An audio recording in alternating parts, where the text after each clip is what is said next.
Hello ladies and gentlemen, today we're going to be doing Let's Talk Legendary, and today we're talking about Havilar, the god of battle. So Havilar is actually a god from the plane of Chaldea. To the god, he'd rather lead an army than give a good speech, and he is a very selfless and unwavering god. When the god speaks, he has this very good confidence that makes people trust him. As a god of war, he feels that he must be the protector of all the Scoti, especially when they go on adventures. It is said that he'd rather be home than any adventure or anything like that. It's also, he was supposedly discovered in a giant eagle's nest in Axgard by the god Alrund. Alrund was on a quest to fight every cosmos monster, but he decided to adopt Havilar as his baby, but left him with a dwarf king as the quest was more important. Alrund came back to him 20 years later. There is a saga that the Scoti and the Aenir were in a great battle where the Scoti won because of Havilar using a dwarf-crafted axe called Galdriel. The axe could even cut the cosmos, and he even used the axe to split the elves in half, so now there are wood elves and shadow elves. The Sword of Realms, which was made by the dwarf Kol, was actually going to be given to Havilar, but then it was eventually stolen by the planeswalker Tibet. The Sword of Realms supposedly can cut through the cosmos as well. And that's all the information we have on Havilar at this time. So with that being said, Havilar, the god of battle, is represented in one card that we've been seeing throughout the whole video, and it costs 2 colors and 2 white mana for that 4/4. Creatures you control that are enchanted or equipped have double strike. At the beginning of each combat, you may attach a target or equipment attached to a creature you control to a target creature you control. Alright, that's a very cool card, but there's 2 cards that Havilar is associated with. So let's start by talking with Forge of the Tyrite Sword. So, as I just said, Forging of the Tyrite Sword was a sword that Havilar was supposed to use and create for cutting the cosmos or any other evilness. So, it goes by 1 and 2 on the saga, create a treasure token, while the third one says, search your library for a card named Havilar, God of Battle, or an equipment card, reveal it, put it in your hand, and then shuffle your library. Really cool for that 3 mana enchantment saga. So the other card that Havilar is associated with is Sword of the Realms. So the Sword of the Realms, which costs 1 white and 1 colors and is on the back of the Havilar card, but the saying goes, it cuts through the cosmos itself, carving into all the paths between the realms, which is really cool because that means the boundaries between each of the 10 realms that are associated with it. Then we have Rally of the Ranks, which actually is depicted in, as you can see, there's Havilar holding the wonderful axe, and then it says, Havilar united the spirits of all the clans into a single devastating force. Really cool card. It says, when it enters the battlefield, choose a creature type. Creatures if you control the chosen type get +1/+1, which is really cool for only 2 mana. That's a very, very powerful enchantment. But there's only one card that it's quoted or referred to, is Kol the Forge Master. So as you can see in the card, Kol the Forge Master, the saying is, using Tyrite from the fallen cosmos monster, Kol forged a weapon to awe Havilar himself. As you can see the sword being created, which is really cool. And I hope you guys enjoy the video and have a good day and a good evening. Hello ladies and gentlemen, this is Rune Snow, and today we're doing Let's Talk Legendary. And today we're going to be talking about Jorn, the god of winter. As mentioned before, Jorn is the god of winter on the plane of Kaldheim. Though he is the god of winter, he is one of the best trackers and knows all the best paths between and on the realms. Jorn is so fascinated with the natural world he could spend decades in the wilds, which he has done many times. Jorn can control the weather around him, but would rather not do that as he wants to observe nature take its natural course. Jorn can talk to animals, who of course prefers the company rather than humans or gods. Jorn can be often seen with animals during his travels. Jorn was the only person Alrund trusted during his quest to fight all the cosmos monsters. This was because of Jorn's ability to track. He was able to find every path of the cosmos monsters. So Jorn actually returns from the wild when Alrund, his brother, or any of the Scoti actually really need help, so he will return from the wild. And that is all the information we currently have on that. So as you've seen with the card, he's only represented in 1 card right now. It's Jorn, God of Winter. It costs 2 colors, send that for us, and it says when it attacks, untap each snow permanent you control for a 3/3. Not bad. So Jorn is actually associated with only 1 card, and it's, as you can see, if it's the flip card, so it's Cauldron of the Rime Staff, so it costs 1 color, so an island and a swamp. You may play target snow permanent card from your graveyard this turn. If you do, it enters the battlefield tab. So that's, again, another cool card. I really like that artwork. I'm a very big fan of that artwork. Sojourn is actually depicted only in one card, Blessing of the Frost, and it says, a friend of Jorn is never cold. So that's all the information, as I said before, and this is RuneSnow, and I hope you guys really enjoyed the video, and if you like more, there's more videos on this channel, and also would be really appreciated if you hit that subscribe. Have a good day and a good evening. Hello ladies and gentlemen, this is RuneSnow, and today we're going to be doing Let's Talk Legendary, and today we're going to be talking about Kolvori, the god of kinship. So Kolvori is the god of kinship, as mentioned from the plane of Kaldheim. Kolvori is a god that can be seen talking for hours about the beauty of nature. She can talk about the water droplet or the awe of the newborn animal. She is in charge of the sages so that Skadi can preserve their memory of the family deeds. Out of the 3 children between Cosima and Alron, she is the youngest. She acts as the mediator of the family if there are any problems, as she wants the entire family to be close. One way she keeps the family happy is that she gives gifts to each of the Skadi, as she knows what each one likes. Kolvori and Egon, who are so different from each other that in fact they can barely stand each other, but they agree on one thing: the Skadi are on the verge of falling apart. In fact, on top of that, this is all the information we have on Kolvori at the time. So Kolvori is actually represented in one card, if you've seen throughout the whole video. So it's a legendary creature, it's a god. As long as you control 3 or more legendary creatures, it gets +4, +2, and has Visions. It's 2/4 for 4 mana. Really cool ability. And the one is 1 colorless and a forest. Look at the top 6 cards of your library. You may reveal a legendary creature card among them and put it into your hand. Put the rest on the bottom of your library in any order. So Kolvori is actually only associated in one card. It's basically when you flip the card over. It's the Ringheart Crest. It has 1 colorless and a forest. It says when it enters the battlefield, choose a creature type, add mana. The only cast of the creature type of the chosen type or legendary creature. And the saying goes, Kolvori's love for her family knows no bounds. So Kolvori is actually quoted or referred to in one card. It's the Notvold Recluse. It says, fed up with the webs of impending travelers in other realms, Kolvori banished the giant spiders to Notvold, where the webs snare only the occasional rampaging troll. So that is, again, all the information we have on her. And I hope you like this video, and I hope you guys have a good day and a good evening. Hello ladies and gentlemen, this is RuneSnow, and today we're doing Let's Talk Legendary, and today we'll be talking about Maja, Bredegard Protector. So there's actually not a lot of information on Maja, but she, as mentioned, she is the protector of Bredegard on the plane of Kaldheim. She is a human military leader of the Beskar, and her clan looks to her for protection. She is respected across all of Bredegard and has an amazing amount of knowledge of the Code of Clans. Because of her reputation as a powerful and respected leader, many people from the 5 clans seek her to solve their disputes. And lastly, she has that same respect as a leader as she does on the battlefield. And again, that is all the information we have on her right now. So Maja is actually only represented in only one and only card, as you can see throughout the whole video. Costs 2 colors, a forest, and 2 planes to bring in that legend creature, Human Warrior. It says other creatures you control get +1/+1, and whenever land enters the battlefield under control, create a 1/1 white human warrior creature token, and it has that power 2/3, which is really cool. Again, a very good uncommon, and that's all we have. So I hope you guys have a good day and a good evening. Hello ladies and gentlemen, this is RuneSnow, and today we're going to be doing Let's Talk Legendary, and today we'll be talking about Morite of the Frost from Kaldheim. So Morite the Frost is actually a shapeshifter from Littlejourn on the plane of Kaldheim. She has kind of a mystery of surrounding her, as she was born a Gladewalker. Gladewalkers and shapeshifters like her tend to want to explore all the realms, while she wanted to learn everything, so she chose knowledge over exploration.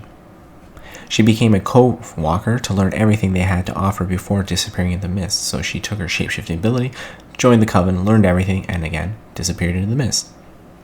She is the most knowledgeable shapeshifter and now explores all the realms to find the solutions to all the unanswered questions people have. So that is actually all the information we have on Morite the Frost. So she's represented in one card, as you've seen throughout the whole video. Costs 2 colors, a forest, and 2 islands to bring that 0/0 shapeshifter. And it says, you may have Morite of Frost enter the battlefield as a copy or of a permanent you control, except it is a legendary and a snow addition to its other types, and it is a creature. Enters the battlefield with 2 additional +1/+1 counters on it, and it is a changeling. So a really cool card. I really like the artwork. And can be really used to your advantage if you have that extra mana, though it is a bit pricey. And if you like this video, there's more on my channel, and I hope you guys have a good day and a good evening. Hello ladies and gentlemen, this is RuinSnow, and today we're going to be Let's Talk Legendary, and we're going to be doing Narfi, Betrayer King for the new series from Caldeum. So let's begin. Narfi, Betrayer of the King, is actually a king from Karfel, who's a Lich Wizard located on Caldeum. King Narfi and the god of death Egon centuries ago transformed all of the Karfel nobles into the undead, and even the servants were not spared this. The nobles retained some of their memories when they were alive. As in life, they still have the greed to increase their wealth. The nobles are so old, they remember when the elves were basically godlike powers.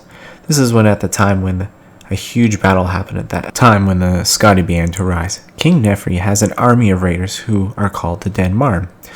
When the Omen Path or the Doom Scar occur, the dead men go through them. Now the Omen Path is a passage between realms when they shift on the World Tree, while the Doom Scar is when the realms collide on the World Tree. So that's actually all the information we have on Narfi. So he's represented actually in one card right now. It's called Narfi, Betrayer of the King.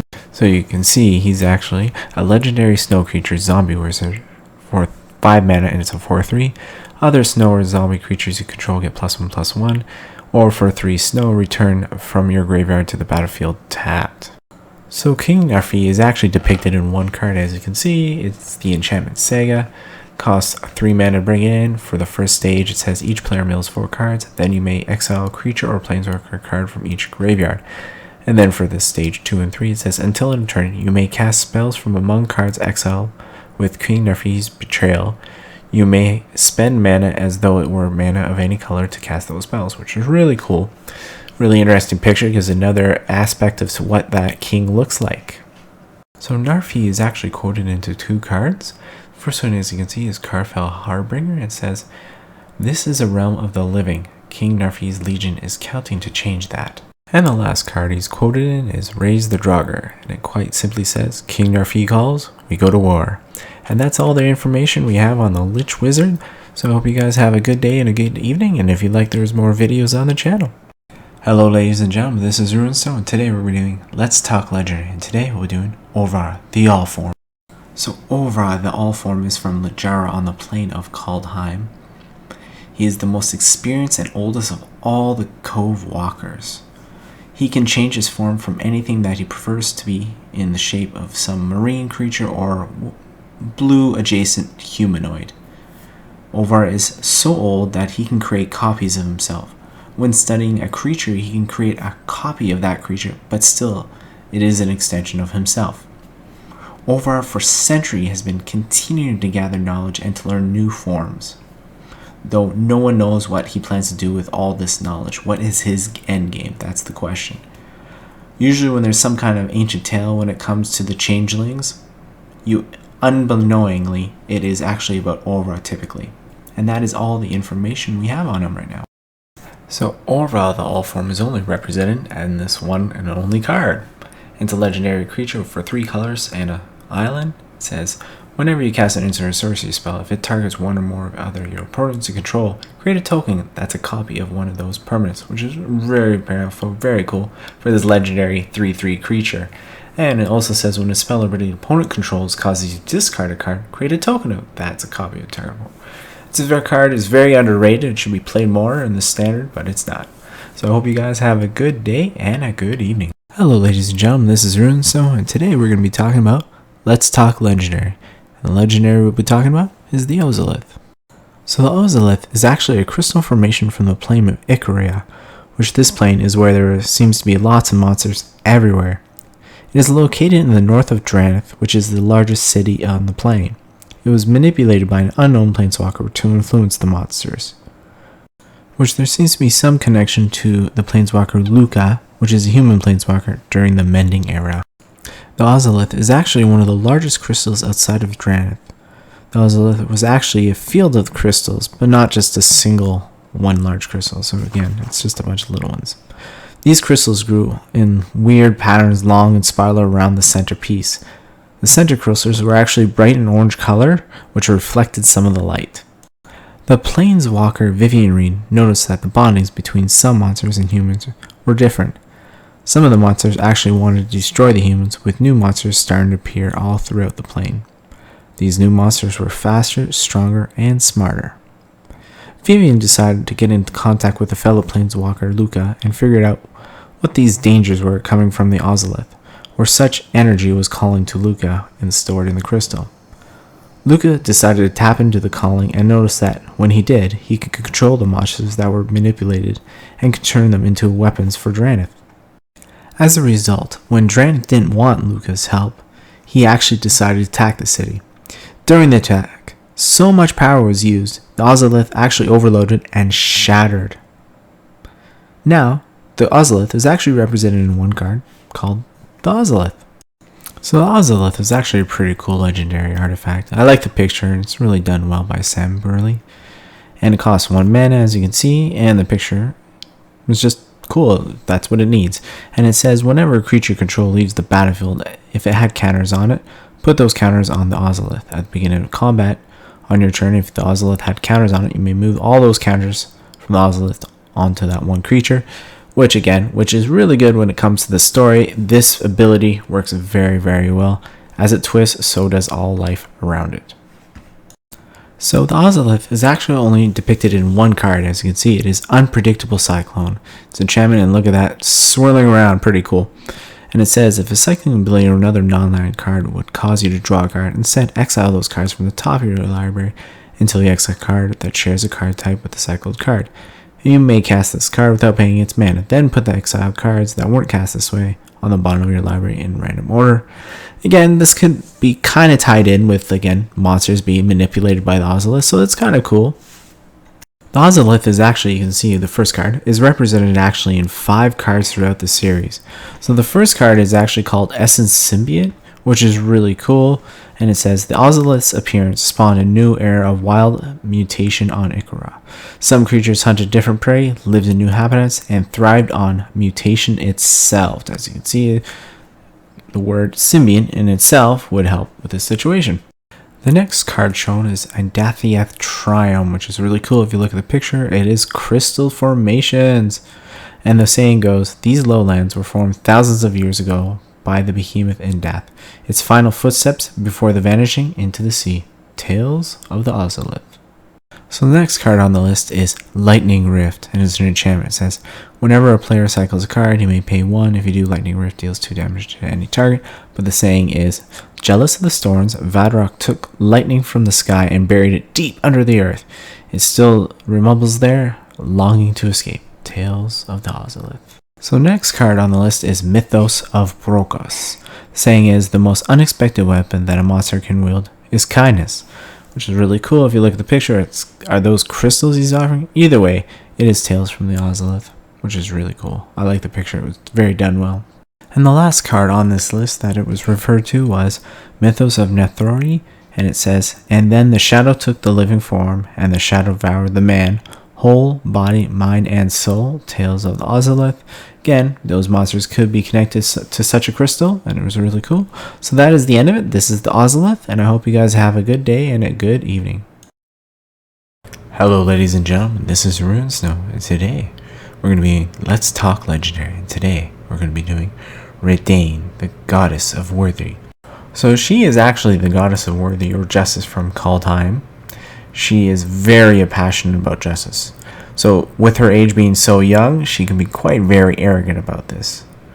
Once she has made up her mind about something, it will be very hard for you to change her mind. She has no problem spilling blood if it involves justice. Her beliefs are in the Code of Clans, which in Bredegard, most of the clans follow it. She also helps mortals who are owed a blood debt. Lastly, she has a special place in her heart for the Beskar clan. This is because the founding leader had once saved Alron's life. So believe it or not, that's all the information we have on her. So let's begin with what card she's represented in. So the card you've already seen, she's represented in the God of Worthy for 2 colorless and a white plains, and it's a legendary creature god for 2/3 power defense. It says Flying Vigilance. No lands your opponent control enter the battlefield tap. Non-creature spells your opponent's cast with a chromatic cost of 4 or greater or 2 or more to cast. Really cool card, really cool picture. Everything's just, I like it in general.